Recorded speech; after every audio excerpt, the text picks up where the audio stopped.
오늘은 야고보서 1장 2절에서 3절 믿음으로 산다는 것은 이란 제목으로 같이 말씀을 나누도록 하겠습니다. 먼저 이제 야고보서 2장 17절 말씀을 한번 같이 보도록 하겠습니다. 시작.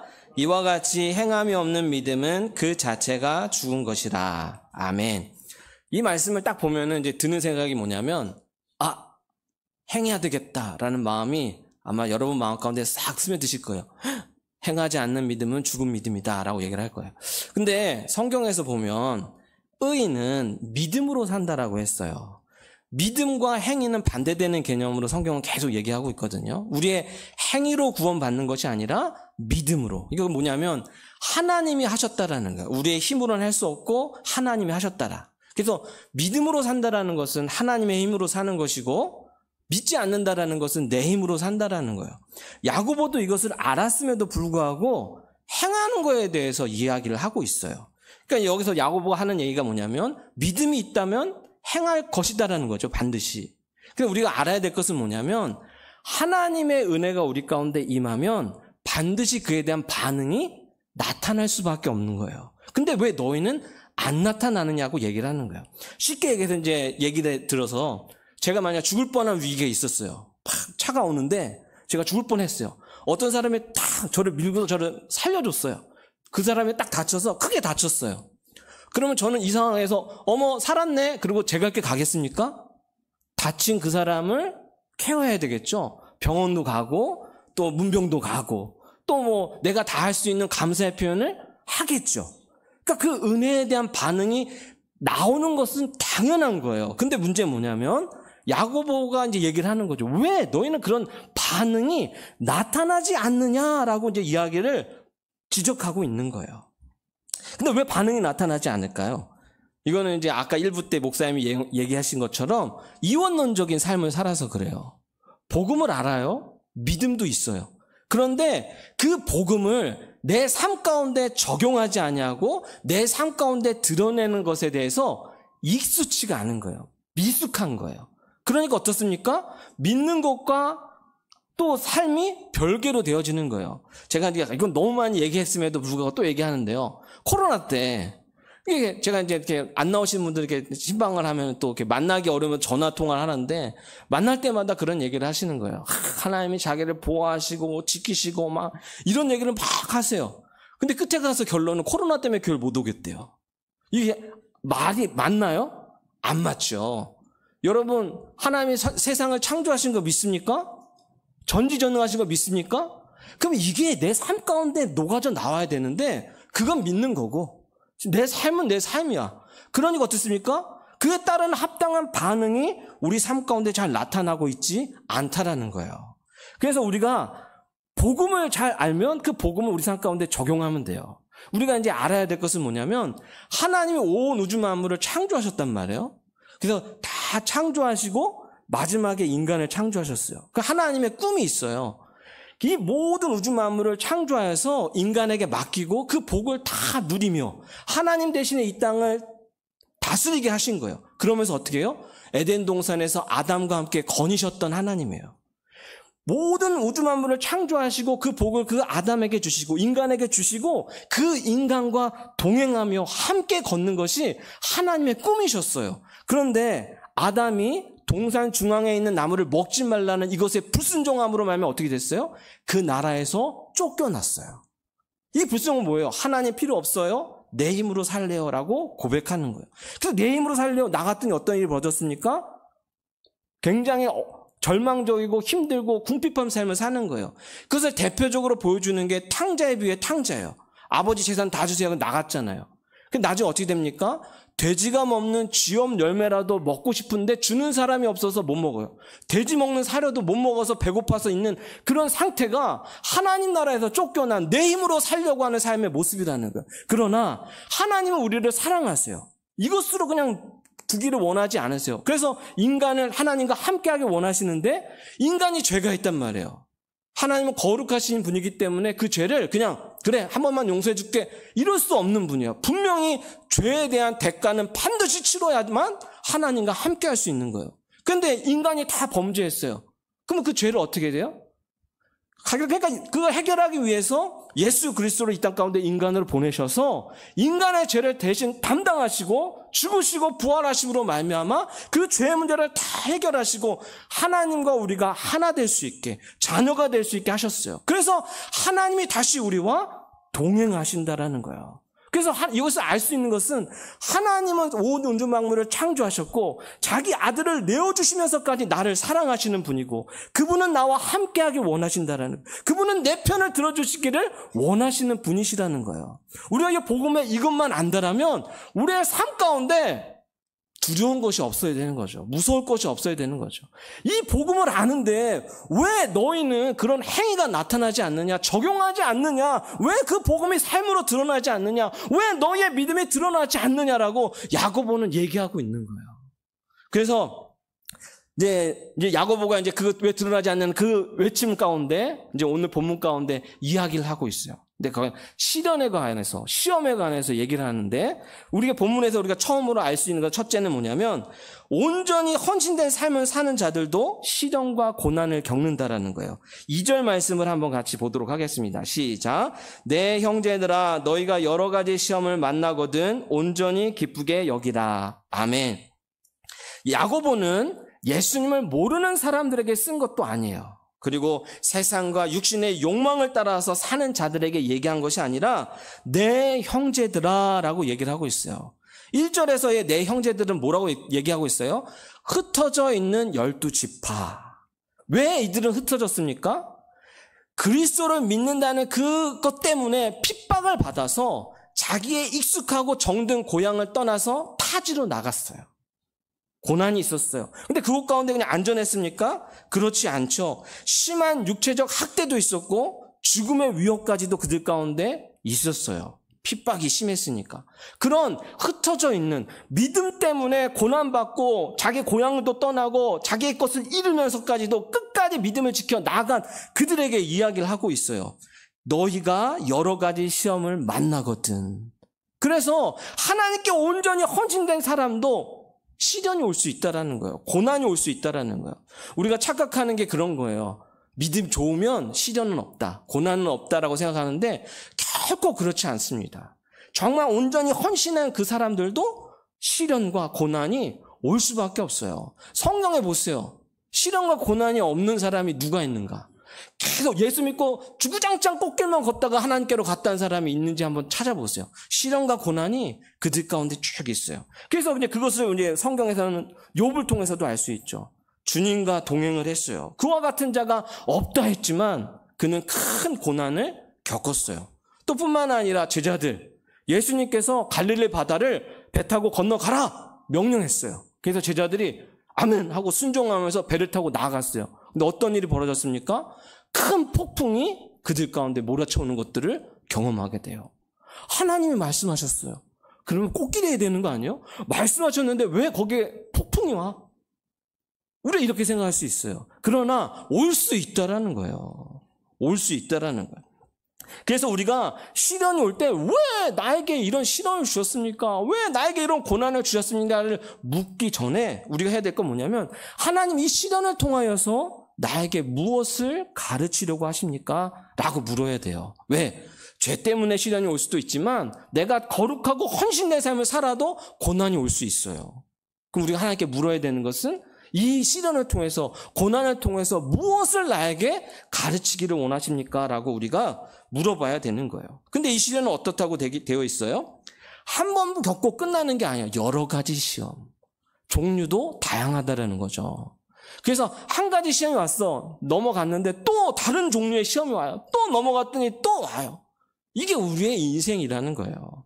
한 번만 있으면 얼마나 좋아요. 탁 있다가 내 시련이 한 번 오는구나. 이렇게 있다가 딱 넘어서고 이제 시련 끝. 나에겐 꽃길만 있다. 이러면은 얼마나 행복하겠어요. 근데 시련이 오면 또 시련. 여러 가지 시련. 그래서 시련을 건넜더니 시련이 오고, 또 하는 시련을 건넜더니 막 다방면으로 막 다양하게 막 몰려올 때가 있어요, 인생에서. 항상 그런 건 아닌데 꼭 그렇게 막 엎친 데 젖힌 격으로 막 오는 때가 있어요. 비가 올 때 어느 날 그 비 온 다음에 폭우가 올 때가 있어요. 그러니까 이 고난과 시련이 어떻게 우리 가운데 올지는 몰라요. 이렇게 어떤 분은 한 번 왔다가 좀 있다가 또 한 번 오고 한 번 올 수도 있고, 어떤 분은 그냥 강하게 그냥 태풍처럼 막 몰아칠 때도 있고, 우리의 인생은 어떨지 몰라요. 내가 거룩하게 살아도 또 죄를 지어도 그런 폭풍과 시련이 우리 삶 가운데 있을 수밖에 없다라는 거예요. 그럼 오늘 본문에서 또 얘기하는 건 둘째는 뭐냐면 고난을 온전히 기쁘게 여기라라고 얘기를 하고 있어요. 그래서 2절에 보면은 시험을 만나거든 온전히 기쁘게 여기라라고 말하고 있어요. 야고보는 시련을 만날 때 기뻐하라라고 이야기하고 있어요. 그런데 인간의 본성은 어떻습니까? 시련과 시험, 고난 즐기지 않아요. 원하지 않아요. 그런데 야고보만 이런 것을 얘기한 것이 아니라 시련 가운데 기쁨을 말한 것은 다른 사람들도 얘기를 했어요. 베드로전서 4장 12절 13절 말씀 한번 같이 읽어보도록 하겠습니다. 시작. 사랑하는 자들아 너희를 시련하려고 오는 불시험을 이상한 일 당한 것 같이 이상히 여기지 말고 오직 너희가 그리스도의 고난에 참여하는 것으로 즐거워하라. 이는 그의 영광을 나타내실 때 너희로 즐거워하고 기뻐하게 하려 함이라. 아멘. 또 고린도후서 12장 10절 말씀 한번 보도록 하겠습니다. 고린도후서 12장 10절 시작. 그러므로 내가 그리스도를 위하여 약한 것들과 능욕과 궁핍과 핍박과 곤란을 기뻐하노니 이는 내가 약할 그때 곧 강함이니라. 아멘. 그래서 야고보만 얘기한 것이 아니라 계속 시련 가운데 기뻐하라라고 이야기를 하고 있어요. 그래서 야고보가 얘기를 하는 거죠. 아까 얘기한 것처럼 복음을 삶 가운데 적용하라라고. 지금 흩어져 있는 12지파에게 지금 쓰고 있는 거잖아요. 핍박을 받아서 흩어져 있는 그들 가운데 쓰는 거예요. 근데 시련 가운데 온전히 기쁘게 여기라. 만약 이들이 복음을 믿음을 그 시련 가운데 적용하지 않냐고 삶으로 살아내지 않으면 어떤 반응이 일어날까요?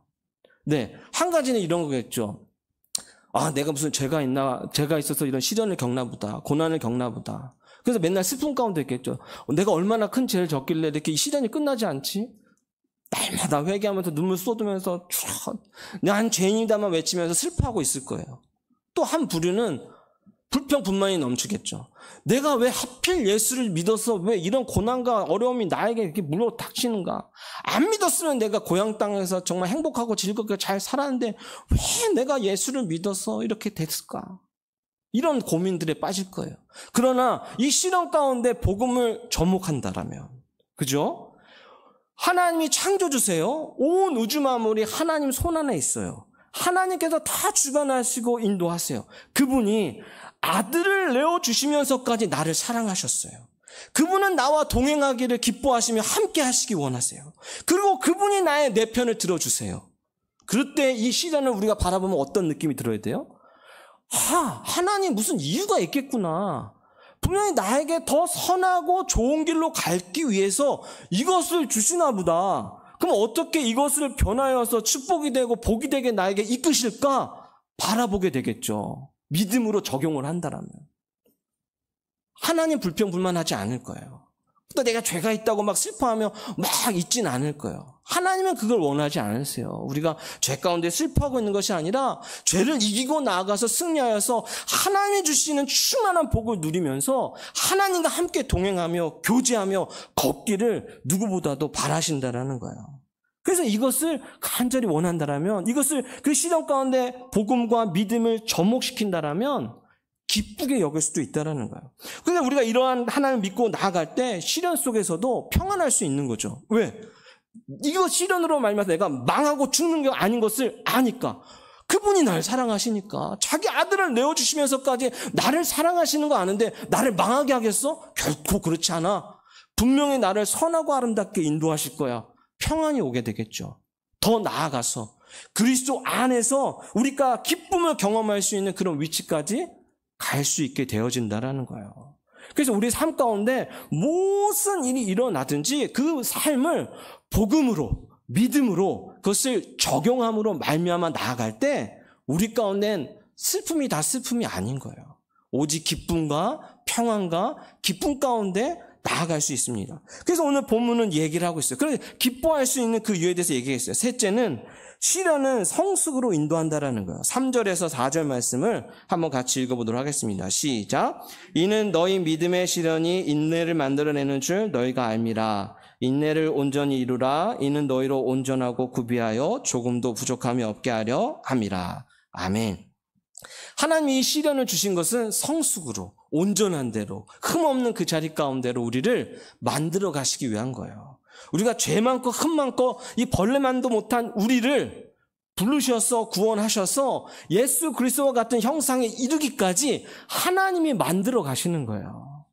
그래서 그 방법으로 우리 가운데 시련을 통하여서 우리를 성숙하게, 온전하게 만들어 가시는 거예요. 그래서 우리가 기뻐할 수 있는 그 이유가 거기에 또 있습니다. 그런데 시련이 닥칠 때 우리는 처음에는 믿음으로 대해요. 시련이 왔어. 하나님, 정말 시련이 왔습니다. 내가 믿음으로 이겨내기 원합니다. 주여, 역사하여 주옵소서. 붙들어 주시옵소서. 근데 이게 하루, 이틀, 3일, 4일. 상황은 변한 데 없고 시련은 점점 커지는 것 같고 동일한 시련이 계속 있어요. 5일, 6일, 7일 이렇게 넘어가면 우리 어떻게 됩니까? 점점 우리의 믿음이 약해지면서 마음이 무너져 내리면서 어떤 마음이 듭니까? 그러면 내가 뭔가 다른 걸 해볼까? 이런 마음이 막 들어와요. 저도 목사라고 그러지 항상 믿음으로 이게 아니라 처음에 믿음으로 가지만 계속 되면 이것도 다른 거 해야 되나 하나님 의지하는 게 아니라 뭔가 다른 걸 해야 되나 이것도 해볼까 저거 해볼까 막 5만 가지 생각이 들 때가 있어요. 근데 하나님이 그때 그걸 또 내버려 두실 때가 있어요. 그래 네 마음대로 해봐. 네 마음대로 해봐. 내버려 두실 때가 있어요. 그래서 끝에 가서 어떻게 됩니까? 결국 그 문제가 우리의 힘으로는 안 된다라는 것을 우리가 온 마음으로 고백하게 될 때까지 두시는 거예요.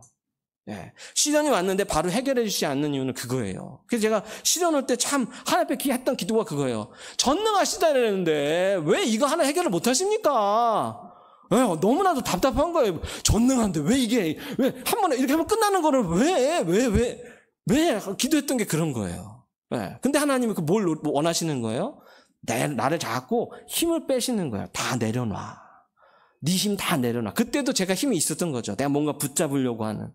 다 내려놓는 것.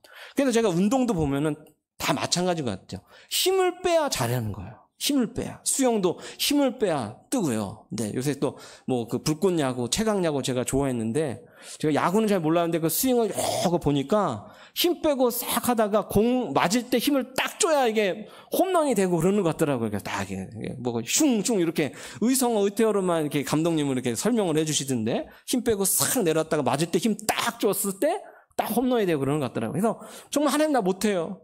하나님이 도와주셔야 돼요. 안 돼요. 고백할 때 어떻습니까? 그때 이제 하나님께서 일하기 시작하시는 거죠. 그래서 우리가 시련을 겪지 않는다라면 주님을 신뢰하는 법을 결코 배우지 못해요. 우리가 전지전능하시다고 하는데 이런 시련이 없으면요, 그러면 내가 그걸 지식이 있고 잘 믿고 그렇게 나갈 줄 알아요. 그러나 시련이 딱 오면 어떻게 돼요? 며칠 지나면 다른 방법 찾아요. 하나님이 안 도와주려나 보다. 어떻게 다른 방법 찾자. 이렇게 나아가요. 근데 이런 시련을 통하여서 하나님을 신뢰하는 법을 계속 배워나가면 어떻게 됩니까? 더 하나님을 신뢰하게 되는 거죠. 인내하게 되는 거죠. 그래서 우리가 배울 수 있는 게 뭐냐면 우리가 감당할 수 없는 일이 있다. 내가 할 수 없는 일이 있다. 그리고 주님의 때를 기다리고 인내해야 한다는 것을 우리가 이 시련을 통하여서 배우는 거예요. 내 때에 내 원하는 대로 이루어지는 게 아니에요. 제가 아까 기도했던 그거는 내 때죠. 지금 당장. 근데 하나님의 때가 아니에요. 온 우주 만물의 주관자이신 그분이 원하는 때가 있는 거예요. 나를 위해서. 나를 위해서 그 때가 있는 거예요. 우리가 그 때가 있음을 알고 기다릴 수 있는 인내를 배우게 되는 거예요. 그 인내를 배우게 되면 어떻게 됩니까? 그 인내 가운데 우리의 모든 짐을 예수님 앞에 내려놓고 하나님을 신뢰하는 훈련이 이어지는 거예요. 이런 인내의 훈련이 계속 신뢰하는 훈련이 되어질 때 우리의 믿음이 계속해서 성숙해 나아가는 거예요. 그렇기 때문에 오늘 본문에서 계속 이 시련에 대해서 야고보가 이야기를 하고 있는 거예요. 우리 중 누구도 시련과 고난을 즐기진 않습니다. 근데 문제는 뭐냐면 우리는 모두 다 그 시련과 마주해야 합니다. 왜냐하면 누구나 다 그 시련이 오니까. 헌신된 자도 시련이 오니까. 막 죄 짓는 자만 오는다라면 죄 안 지면 시련이 안 오잖아요. 근데 어떻습니까? 온전한 오늘 본문에도 그 형제들 흩어져 있는 핍박받아 흩어진 그들 가운데도 시련이 왔어요. 믿음으로 충만하게 살아도 시련이 우리 가운데 온다는 거예요. 그래서 우리의 삶은 시련이 와요. 여기 있는 모든 분들 크고 작은 시련이 여러분 가운데 있을 거세요. 근데 문제는 뭐냐면 그 시련에 대해서 내가 어떻게 다루느냐가 중요한 거예요. 그 시련을 내가 복음으로, 믿음으로 적용하고 삶으로 살아내려고 하느냐, 아니면 내 힘으로 살아내려고 하느냐, 이 선택이 우리 가운데 있는 거예요. 근데 대부분 어떻습니까? 그 시련이 오고 시간이 지나면 내 스스로 그것을 해결하려고 합니다. 그러나 우리의 인생의 시련은 우리가 혼자서 그것을 견딜 필요가 없어요. 왜냐하면 주님께서 우리를 보호하시고 인도하시기 때문입니다. 그래서 그 시련 가운데 때론 하나님께서 그 폭풍우가 밀려올 때 그 폭풍우를 잠잠케 해줄 때가 있어요. 그러나 그 폭풍이 올 때 잠잠케 해주시지 아니할 때가 있어요. 그러나 그 폭풍 속에서도 그 폭풍 속에서 울부짖는 나를 잠잠하게 하시고 평안하게 하시고 기쁨 가운데로 인도하실 그 능력이 하나님께 있다라는 거야. 하나님이 나와 함께 하심으로 그 견딜 힘과 위로와 평안과 기쁨을 우리 가운데 주심으로 말미암아 그 시련을 넉넉히 이기게 하시고 그 시련을 겪어남으로 말미암아 더 하나님을 신뢰하고 믿음이 성숙된 그 삶으로 나아가기를 기뻐하시며 인도하시는 하나님이시라는 거예요. 그래서 믿음으로 산다라는 것은 나 혼자 사는 것이 아니라 하나님과 함께 동행하며 살아가는 거예요. 그래서 어떠한 상황 가운데서도 나 혼자가 아니라 하나님과 함께 걷는 저와 여러분이 되시기를 바랍니다.